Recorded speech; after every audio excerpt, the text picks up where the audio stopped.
Chapter 21, A Northbound Plane. Shortly after Colleen turned 2, I inadvertently set off a fateful series of events that would lead us to leave Florida, and I did it with the click of a mouse.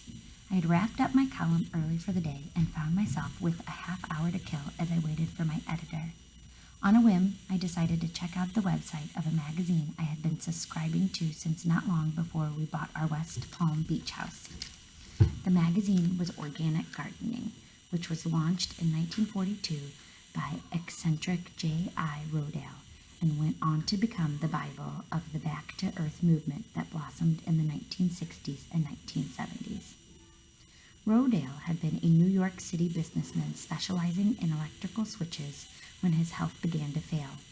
Instead of turning to modern medicine to solve his problems, he moved from the city to a small farm outside the tiny borough of Emmaus, Pennsylvania, and began playing in the dirt. He had a deep distrust of technology and believed the modern farming and gardening methods sweeping the country, nearly all of them relying on chemical pesticides and fertilizers, were not the saviors of American agriculture that they perpetrated to be. Rodale's theory was that the chemicals were gradually poisoning the earth and all of its inhabitants. He began experimenting with farming techniques that mimicked nature. On his farm, he built huge compost piles of decaying plant matter, which, once the material had turned to rich black humus, he used as fertilizer and a natural soil builder.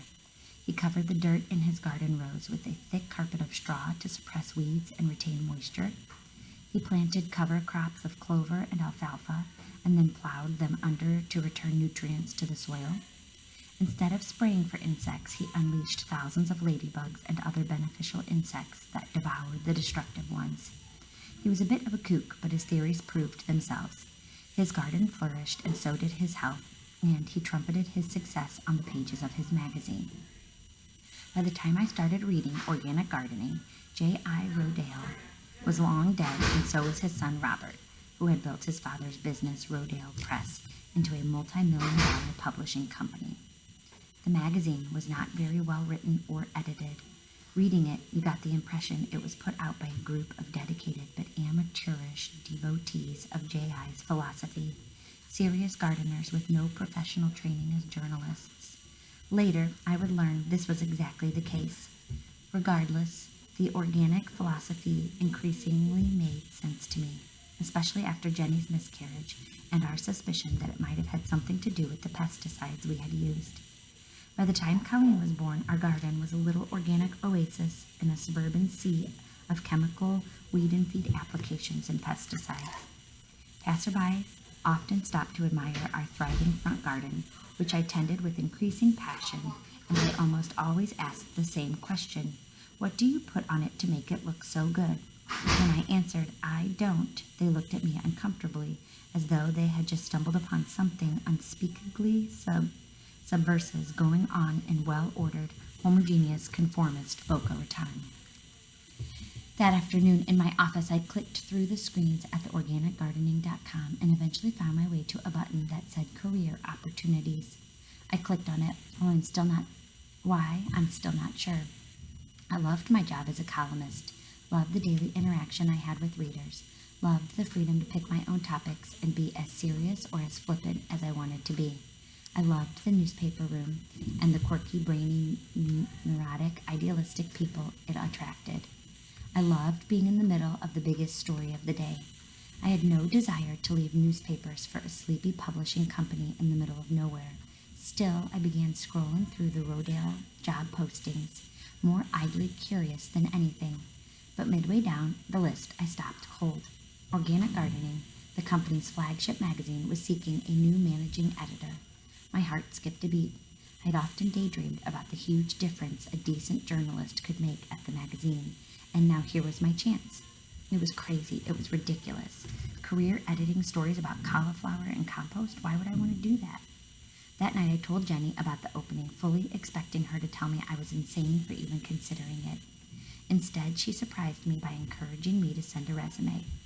The idea of leaving the heat and humidity and the congestion and crime of South Florida for a simpler life in the country appealed to her.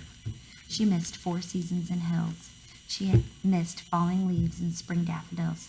She missed icicles and apple cider. She wanted our kids and, as ridiculous as it sounds, our dog to experience the wonders of a winter blizzard. Marley's never even chased a snowball, she said, stroking his fur with her bare foot. Now there's a good reason for changing careers, I said. You should do it just to satisfy your curiosity, she said. See what happens. If they offer it to you, you can always turn them down. I had to admit I shared her dream about moving north again.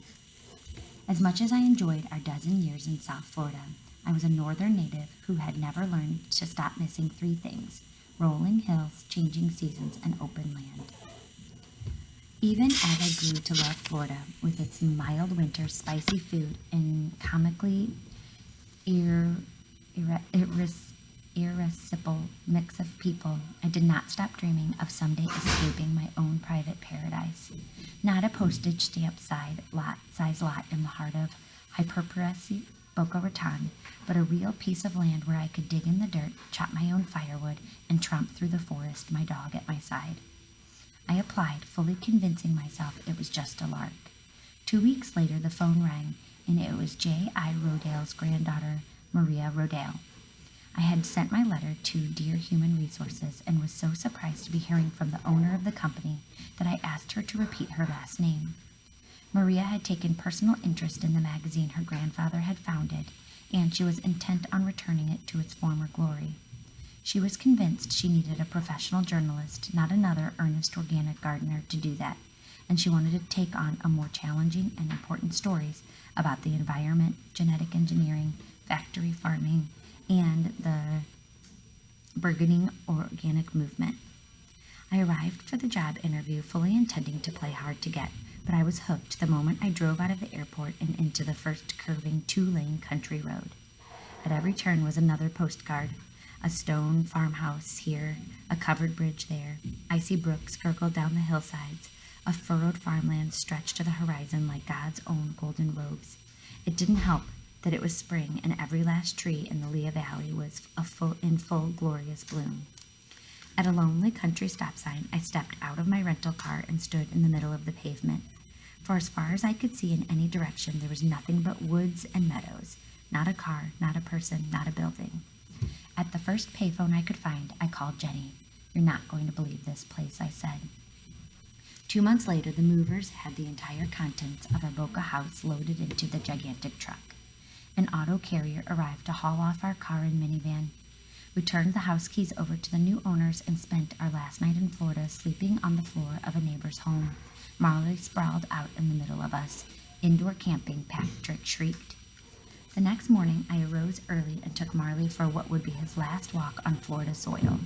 He sniffed and tugged and pranced as we circled the block, stopping to lift his leg on every shrub and mailbox we came to, happily oblivious to the abrupt change I was about to foist on him. I had brought a sturdy plastic travel crate to carry him on the airplane, and following Dr. J's advice,